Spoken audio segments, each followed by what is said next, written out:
প্লাস্টিকের বোতল সহ নানা রকম পুনর্ব্যবহৃত উপকরণ দিয়ে তৈরি 40টির বেশি নৌকা ভেসে চলেছে চিলিয়ং নদীর তীর ধরে।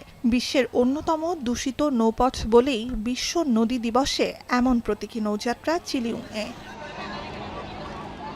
বিনোদনের পাশাপাশি পরিবেশ শিক্ষার বার্তা দিতে বিভিন্ন প্রাণী, স্থানীয় কিংবদন্তি, পরিবহনের মাধ্যম আর ভবনের আদলে তৈরি এসব নৌযান। দ্বীপদেশ ইন্দোনেশিয়ার জাকার্তায় রোববার পরিবেশের প্রতি ভালোবাসা উৎসব শিরোনামে এ আয়োজনের উদ্দেশ্য ছিল রাজধানীতে নদী দূষণ নিয়ে মানুষকে সচেতন করা। জলপথ পরিষ্কার ও প্রশস্তকরণ এবং ড্রেজিংয়ের জন্য সরকারি বিভিন্ন উদ্যোগ গতি পেতে থাকার মধ্যেই অভিনব এই উৎসব।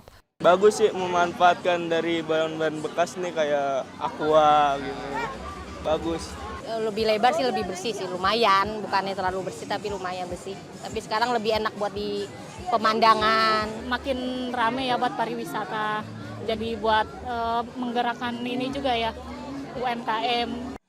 জাকার্তায় বর্জ্য ব্যবস্থাপনা কতটা জরুরি হয়ে উঠেছে তা নিয়ে বারবার তাগাদা দিচ্ছেন পরিবেশবিদরা। বলছেন, নগরীর বর্জ্যের স্তূপের অন্যতম প্রধান উৎস হয়ে উঠছে নদীগুলোই। Organik dan anorganiknya, sehingga memang kegiatan yang kita lakukan, yang kami lakukan pada pagi hari ini juga dapat mengedukasi masyarakat akan pentingnya আন্তর্জাতিক waters learning exchange and resource নেটওয়ার্কের তথ্য, প্রতিদিন চিলিয়ং নদীতে শুধু কঠিন বর্জ্যই ভেসে যায় 7,000 টনের বেশি।